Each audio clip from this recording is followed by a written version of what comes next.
The shooting range. In this episode, pages of history, an attack helicopter for China, Squadmates winning on Berlin, and Metal Beasts, the French Sky Fighter.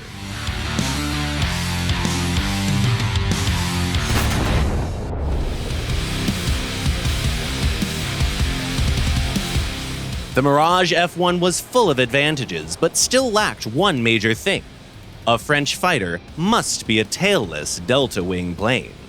It is no. We're not entirely sure if Dassault engineers were building their new plane with this in mind, but they certainly managed to please the fans. Please welcome the new drone-age aircraft, the most famous French fourth-generation multi-role fighter, an amazing actor and a simply stunning bird, the Mirage 2000, modification CS5. This machine is propelled by a turbojet engine with an afterburner. Self-sealing fuel tanks are found in the fuselage and the wing consoles. The nose cone hides the onboard radar station. Its forward-firing armament is two 30mm autocannons with a total ammo pool of 270 rounds. The aircraft has 9 hardpoints, allowing it to carry conventional bombs and rockets, as well as infrared and radar-guided air-to-air missiles. The Mirage 3 planes have instantly gained some fame in War Thunder, but they've never been an all-time favorite. And that was quite fair.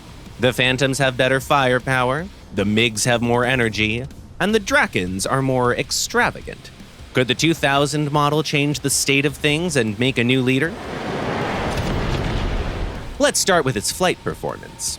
The new Mirage can boast a truly powerful engine. 9,690 kgf with the afterburner on. With such a modest mass, it almost feels like overkill. No wonder its acceleration dynamics are on par with many of its counterparts. Unfortunately, the same can't be said about its top speed. There's no point in trying to chase a Tomcat, a MiG-23, or a Viggen. The maneuverability is pretty decent, though. It does lose speed just as quickly as previous models while turning, but the new engine makes recovery much simpler. Anyway, maneuvers matter in duels, while early combat mostly relies on your radar and firepower. And while the new Mirage performs well on the radar part, doing everything you can ask from it, the armament part has some issues. On the one hand, both the infrared Magic and the radar-guided Matra 530 missiles are among the best in their respective classes. They're simple and satisfying to use, as befit a top fighter. It could use a few more in stock, though.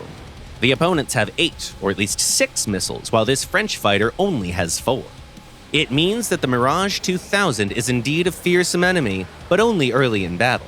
It can't speed out of combat, so as soon as it spends its missiles, it has to accept each fight and rely on its cannons.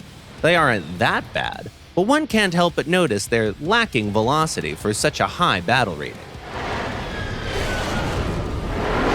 The ground attack capabilities of the new Mirage aren't that impressive either. Even with a ballistic computer on board, you simply can't do much with regular bombs and rockets against SAMs. Well, it looks like the Mirage 2000 inherited more than just the layout of the third model. It also got its ambiguous position. It does a fair job of carrying the title of the top French aircraft, a Sky Fighter, but it's unlikely to become the universal favorite. There's one more thing you can't deny: the beauty. That alone is enough to take the iconic Mirage up into the virtual skies of War Thunder.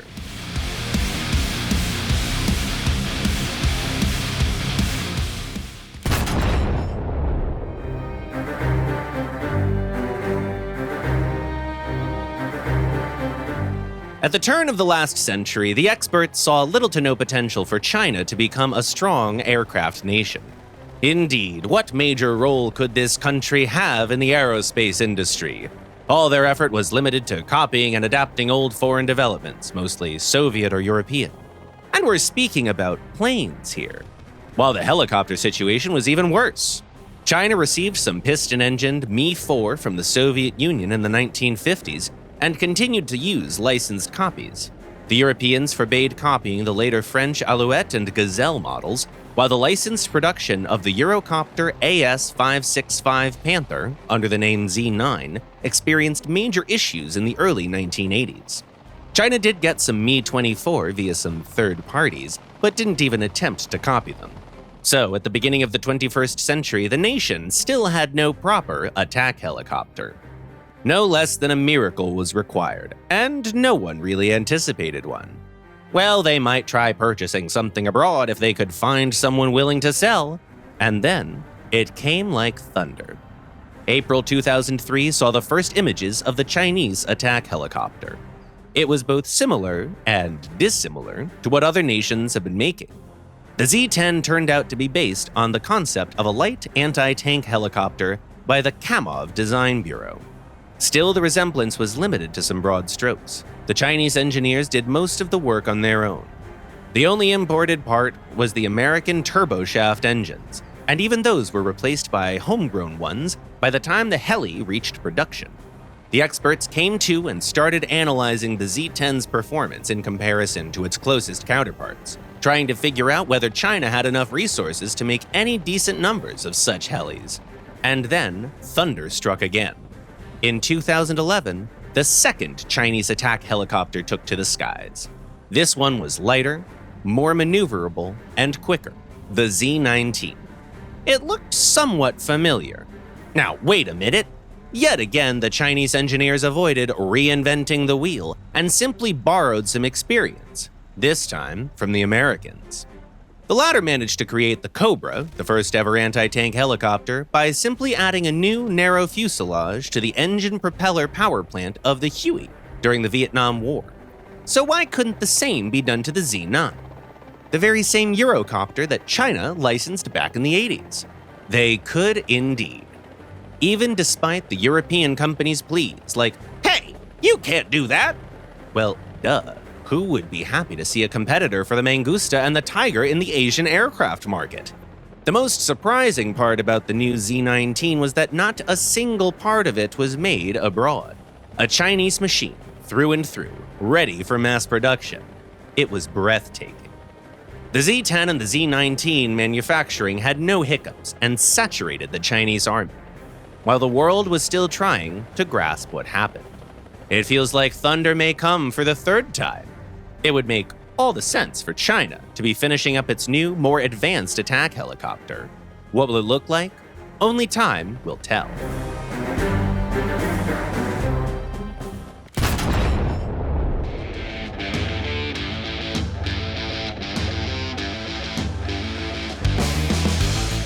We'd like to continue discussing pair tactics on War Thunder maps. Today's choice is Berlin, where we want to offer you a couple of reliable paths to victory. The decision is yours. Tactic number 1 is a deliberately paced, careful game. Here's how you do it. One of the players leaves the spawn point, goes down into the depression area with the canal, and moves along it towards the central capture area. Meanwhile, their squad mate occupies a firing position situated in a higher area to the east of the spawn point. For the north team, it's the ruins in square B5. For the south one, it's the trenches in F5. Here you have a great view of the central and eastern parts of the map, which allows you to cover your squad mate moving towards point B. Once all the available targets are destroyed and your ally is safe in the capture area, it's time to change position. Now, player 1 needs to cover their buddy attack point, C. They need to peek out of the lower area and fire at moving enemy vehicles while the ally drives up to the Reichstag along the depressions and captures the area. 2 points are taken now, which means you have everything you need for a victory. All that's left is to put pressure onto the enemy with crossfire and defend each other. If your team does well on point A, you might focus your effort on the paths from the spawn point.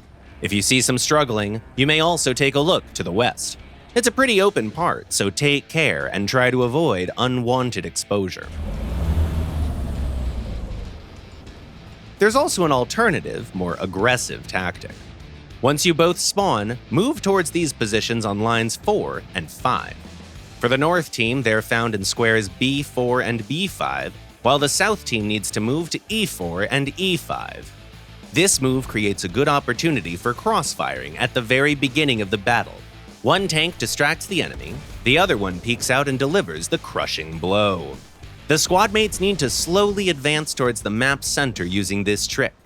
As soon as the opportunity arises, the west player needs to go down to capture point B, take it, and exit on the opposite side of the canal. From here, they can cover their ally and help them get to point C safely. The rest is similar to the previous tactic. Defend your positions. The western part of the map is quite important for area control too, but we didn't talk much about it. It's pretty hard to work together with a squadmate from here if you're on the opposite sides of the map. If you choose point A as your target, join your efforts in advancing towards it. Defeat the first wave of opponents, and either continue your push towards the second point or put more pressure onto the enemy until you win. It's up to you what path towards victory you choose. Share your impressions and, as always, tell us in the comments which map you want to see next. And now it's time for us to answer some of your questions.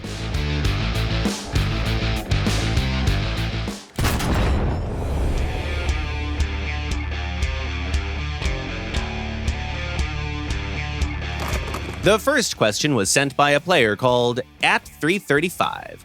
What does max overload actually mean on a missile? Hi there! Maximum overload for missiles is mostly limited by their autopilot and airframe capabilities. In other words, it shows how maneuverable a missile is with the engine, airframe, and control elements it has. Green Guy writes, what's the difference between the stock missile and the research one on LAV, AD? Hey, Green Guy. The researchable missile has a proximity fuse, which makes it much more efficient. Another question comes from Elkkuz. How do you activate the thing on top of the STRV-122B PLSS? And what does it do? Hi, Elkkuz. It's the commander's site, and you can control it with a key assigned to switch radar/IRST search on, off. It's useful for taking a look around while you're undercover. Sapphire Sky asks, is the Leopard 1 more efficient for long-range combat or short-range combat? Hello, Sapphire Sky. The Leopard will feel more comfortable in long-range combat thanks to its good zoom and high accuracy. It's still pretty capable in close combat. Just don't forget that its armor is pretty weak. This tank forgives no mistakes. And the last comment for today was written by Yaki the Gaki. Could we see a Metal Beasts on any of the Key 61 series? Hi, Yaki. Why not? It's a rare vehicle in the shooting range. We can't promise to feature it in the next episode, but we're certainly going to talk about the Key 61. Thanks for the idea. That's it for today. You've been watching The Shooting Range by Gaijin Entertainment, and the next episode will premiere the following Sunday at 4 p.m. GMT or noon Eastern Time. Subscribe and click the bell if you don't want to miss our next videos. Don't forget to compliment your Mirage on how good it looks today. Leave a like, share your thoughts and comments, and see you next week.